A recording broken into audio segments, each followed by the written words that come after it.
Welcome back everybody, my name is Philip and today we will do some HDR editing with only one image and Aurora HDR 2018. So we'll go from this single raw file to that final image in just a couple of slider drags and a couple of minutes. Let's jump right in.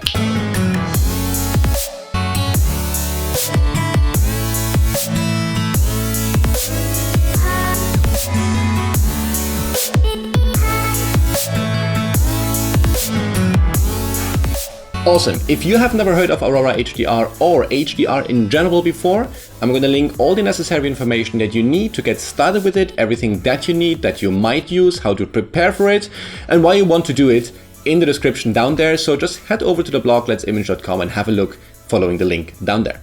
Also, you do not require you don't necessarily require only Aurora HDR as an HDR software. There are plenty out there. I personally recommend Aurora though, because it is simply absolutely amazing. Also, if you want to have 10% off, use the promo code let'simage and the link in the description. Awesome, let's jump right in. So we're going to use a single raw file today to edit our image, which is this particular one here, taken in Italy, somewhere on the beach, nice waves, crazy bad weather. Didn't like it very much, but it was still very exciting because I never had actually seen waves like that. Cool, so let's get going. The only thing we have to do, we're going to take that single raw file, drag and drop it into Aurora, beep, and give Aurora a couple of moments to tone map that. So hit the tone map button and just hit create HDR. Lean back for a moment and enjoy the magic. Boom, and here we are in Aurora HDR. Now, even though without touching any setting of the software, we can see a massive difference between the before and the after, and the before and the after. Or if we use the good old slider, yeah, big difference, liking this a lot. Now, I want to make a couple of adjustments which are really fast, nothing too difficult, and I mean, the software is simple, you're going to get the hang of it in no time. What we're going to do is we're going to rotate the image a bit, that it's actually straight, and then we're going to put the attention to the center of the image. Now, I always start by creating a new layer. So on the top right-hand corner, here we're going to click on Add New Adjustment Layer. Perfect. Now I'm going to go down to the saturation and I'm going to increase it. There are a couple of ways how you can draw the eye of somebody who looks at your image to a certain point. That can be compositional, of course, that can be light, and that can be color. So in our case, we're going to make use of all of these things. So let's increase the saturation a little bit. That's the color part. And I'm going to increase it just to something like that. Awesome. Now I'm going to click on the little brush because I only want this to be visible here, right? So I'm going to click on the brush and I'm going to go to radial mask. Now I'm going to drag a mask in here. I'm going to hit the invert button. I'm going to hit the invert button. Here we go. So now it's only visible where the circle is. So now I can resize the circle to my liking. So let's make it to something like that. Make it really wide because I want it to be, all the water area essentially. Drag it down a little bit to something like here. And then we can also take this and make it even thinner. Even thinner. Okay, to something like that. And here we go. I know it's a subtle change, but it's going to be very necessary for the overall image. So if I switch it off and on, I'm not sure if you can actually see it, but we're going to work with that. Let's try to increase a little bit further. Okay, yeah, I think where we had it is not bad. Somewhere here should work for us. Now, also what I'm going to do, let's create another layer. And let's work on the overall brightness. So let's hit the Smart Tone button, which essentially just brightens up the shadows, and bring that up a little bit to something like that. Yep, that's already good. We can leave this with the overall image because why not? Just a little bit of more bright shadows. Perfect.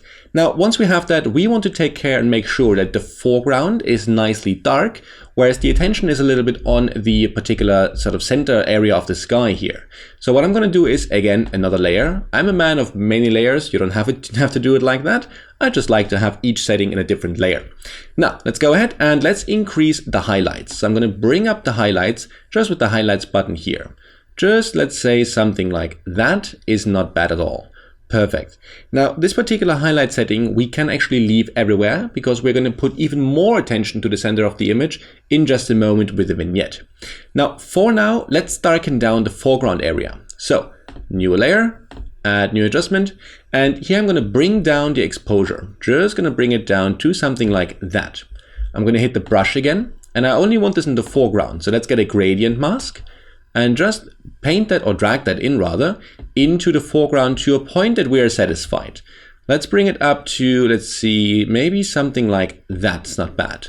Perfect. Let's have a look at the before and the after. Yeah, that definitely draws your eye away from this particular area, from the foreground area, and makes you look further back, which is kind of nice. Now, next thing is, new layer. Next thing is we want to add a vignette. And the vignette setting is just somewhere at the bottom right here. And we're going to increase the size of the vignette to something like that.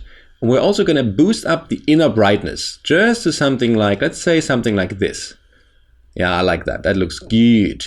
We can also feather a little bit, just that, that the edges are not as strong. And now we can see the before and the after, and we can decide if we need to do anything else with the vignette. But I think that is actually looking quite nice. Yeah, I'm liking that. We leave it here for now. Now, the next thing, and we're already nearly done, I want to do, new layer. I'm gonna, how do we do it the best? Let's start with a little bit of image radiance. So we're just gonna go down to image radiance, and we're gonna drag that up. Like, you can drag that up like crazy, but that's gonna make it look weird. I just want to have it just a little bit to something like that maybe. That gives the image a bit more of a dreamy feeling and doesn't make it feel quite so sharp, so aggressive if you want. Awesome, so the dreamy feeling can be all over the place. We can leave that where it is. And let's go down and actually go back to the vignette, create more vignette, just looking at the ground, just to see if we need it. But I think we might actually be good with the one we have. We can always decide in just a moment. Perfect. Now, this particular dreamy effect makes the cloud very contrasty, right? So now we have very dark areas and we have very bright areas. So what we can do is we're just going to create a new layer. And in this case, we're going to bring down the contrast. So if you're not a fan of these dramatic clouds, you don't have to be. That's totally fine. I normally am, but today I don't feel like it. I think we can take a little bit of this heat, if you want, out of the image. So I'm going to decrease the contrast, grab the brush and take the gradient mask and drag that into my image to something like that.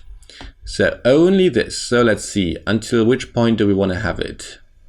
Okay, I think we can have it up until something like this. That's not looking bad. So let's have a look at the before, where the top clouds are very dark or very contrasty, and the after, where we just have taken a bit of that heat out of our image. Awesome. And lastly, we're going to create one more overall vignette.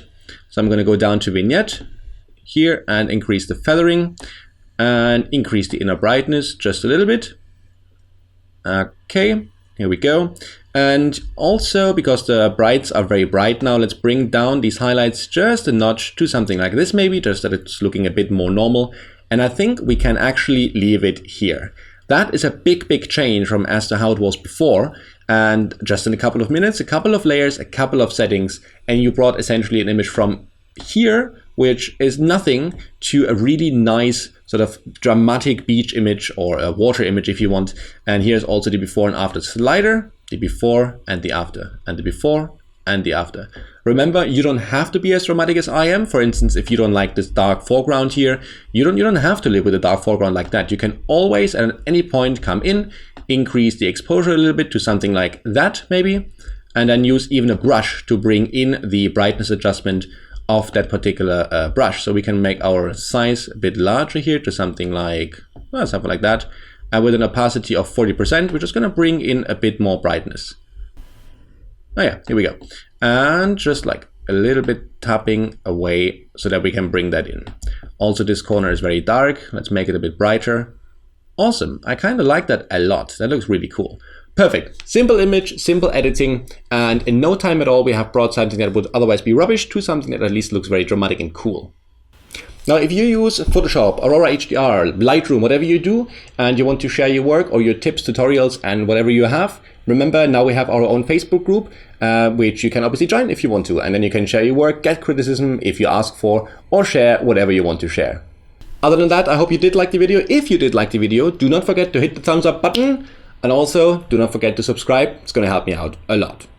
Now, don't forget to get out there and take some pictures yourself, and then edit away to take your mind off things and ease your soul. I shall see you the next time, and you have a good one. Bye!